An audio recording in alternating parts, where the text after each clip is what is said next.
இன்றைக்கான வீடியோ தாங்க வந்திருக்கு. வீடியோ வந்து சூப்பராக இருந்துச்சு அப்படின்னு தாங்க சொல்லணும். அதாவது நம்ம வீராக்கும் மாறனுக்கும் வந்து காதல் மலர ஆரம்பிச்சிருச்சு அப்படின்னு தாங்க சொல்லணும். 2 பேருமே வந்து காதலிக்க ஆரம்பிச்சிட்டாங்க அப்படின்னு தாங்க சொல்லணும். அதெல்லாம் பார்க்கறக்கும் நம்ம சேனலை மட்டும் மறக்காமல் லைக் அண்ட் சப்ஸ்கிரைப் மட்டும் பண்ணிடுங்க. ஃபஸ்ட்டு சீனில் வந்து நம்ம மாறன் வந்து சரக்கு அடிச்சிட்டு நம்ம இவங்களுக்கு கால் பண்ணுறாங்கல்ல வீராக்கு, அந்த சீனை தான் காட்டிக்கிட்டு இருக்காங்க. கால் பண்ணிவிட்டு ஹலோ நான் வந்து மாறன் பேசுகிறேன் அப்படிங்கிற மாதிரி சொன்னோன்னே அவங்க வந்து நம்ம வீரா வந்து கிண்டல் பண்ணுறதுக்காக எந்த மாறன் அப்படிங்கிற மாதிரி கேட்டவுடனே ஹலோ என்ன ராங் நம்பருக்குன்னு கால் பண்ணிட்டோமா அப்படின்னு சொல்லி டக்கு நம்பரெல்லாம் எடுத்து பார்க்காங்க நம்ம மாறன்.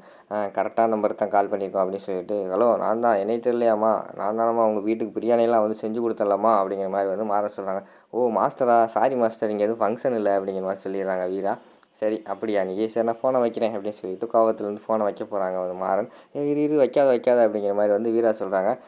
சொல்லு இப்போ தெரியுதா யாருன்னு அப்படிங்கிற மாதிரி சொன்னேன். சொல்லு என்ன விஷயம் எந்த நேரத்தில் கால் பண்ணியிருக்க அப்படிங்கிற மாதிரி வந்து வீரா வந்து கேட்குறாங்க. இல்லை எனக்கு ஓ நினப்பாவே இருந்துச்சு அதான் கால் பண்ணேன் அப்படிங்கிற மாதிரி சொன்னேன். ஏன் நினப்பா எதுக்கு அப்படிங்கிற மாதிரி வந்து வீரா கேட்குறாங்க.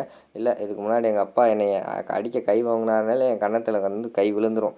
ஆனால் இந்த ஒரு வட்டம் தான் எனக்காக நீ நின்ன, அதுவும் கரெக்டாக அடிக்க வரும்போது அந்த கையை பிடிச்சி பார்த்தியா சூப்பர், நான் கூட அடி விழுந்துரும்னு நினச்சேன் ஆனால் கரெக்டாக தப்பிச்சிட்டேன் அப்படிங்கிற மாதிரி சொல்லிகிட்டு இருக்காங்க.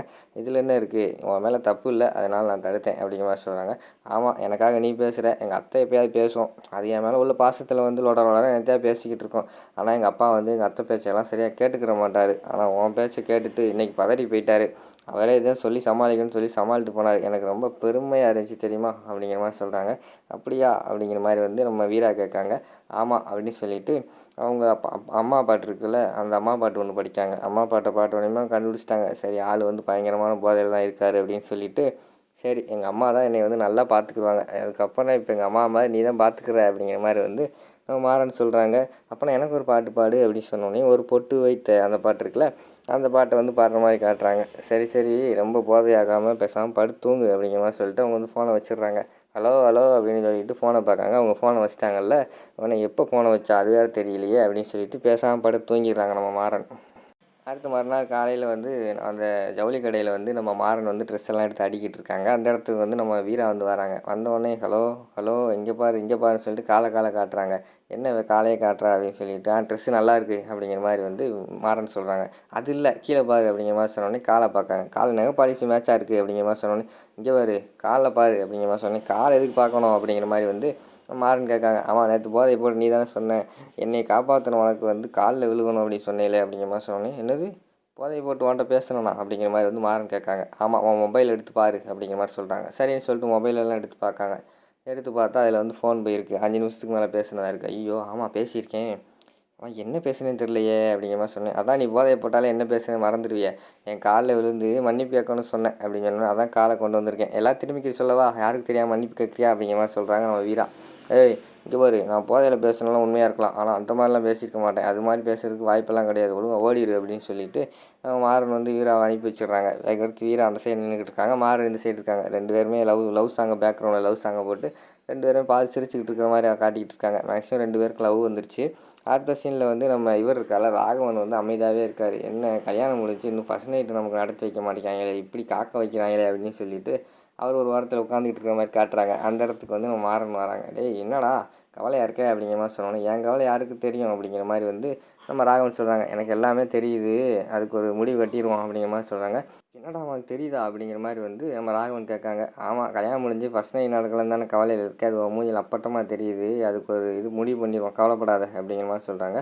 எப்பட்றா அப்படின்னு சொல்லுவாங்க. அதெல்லாம் உனக்கு தெரியாது, எப்படியோ பண்ணுவேன் நான், நீ அமைதியாரு அப்படிங்கிற மாதிரி சொல்கிறாங்க. சரின்னு சொல்லிட்டு அந்த இடத்துலேருந்து போயிடுறாங்க. அடுத்து வந்து நம்ம வீரா வந்து நம்ம ராகவன் அவங்க வீட்டுக்கு வர மாதிரி காட்டுறாங்க. ராகவன் கண்மணியோட அத்தை இருக்காங்கல்ல, அவங்க 3 பேர் இருக்கிற மாதிரி காட்டுறாங்க. அங்கே வந்து ஒரு ட்ரெஸ் மாதிரி ஒரு பார்சல் மாதிரி கொடுக்காங்க. ராகவன்கிட்ட கொடுத்துட்டு சரி நான் கிளம்புறேன் அப்படிங்கிற மாதிரி வீரா சொல்கிறாங்க. இரு வீரா அவன்கிட்ட கொஞ்சம் பேசணும் அப்படின்னு சொல்லிட்டு பின்னாடி ராகவன் நினச்சி வராங்க. அந்த இடத்துல வந்து கண்மணியும் அவங்க அத்தையும் இங்கே பாரு உன் தங்கச்சி இந்த வீட்டுக்கு அடிக்கடி வந்தால் நம்ம என்ன செய்கிறோமோ செய்ய முடியாது பார்த்துக்கோ அப்படிங்கிற மாதிரி அவங்க அத்தை சொல்கிறாங்க. கண்மணி ஆமாம் அத்தை அதான் நான் பார்த்துக்கிட்டு இருக்கேன் இவளை என்ன செய்யணும்னு சொல்லிட்டு அவங்க யோசிச்சுக்கிட்டு இருக்கிற மாதிரி காட்டுறாங்க. அந்த நேரத்தில் வெளியில் அகோரி வேஷம் போட்டு நம்ம இவர் வந்துடுறாரு, நம்ம மாறன் வந்துடுறாரு. மாறன் வந்து டேய் ராகவா வெளியில் வாடான்னு கத்திக்கிட்டு இருக்காங்க. அதுக்கு ஒரு அசிஸ்டண்ட் வேறு வந்துடுறாரு. வெளியில் வந்தோடனே யார் நீங்கள் என்ன வேணும் அப்படிங்கிற மாதிரி ராகவன் கேட்காங்க. இங்கே பாருங்கள் இவர் வந்து எங்கள் அகோரி, எங்கள் பாஸ், இவர் வந்து காசியிலேருந்து வந்திருக்காரு.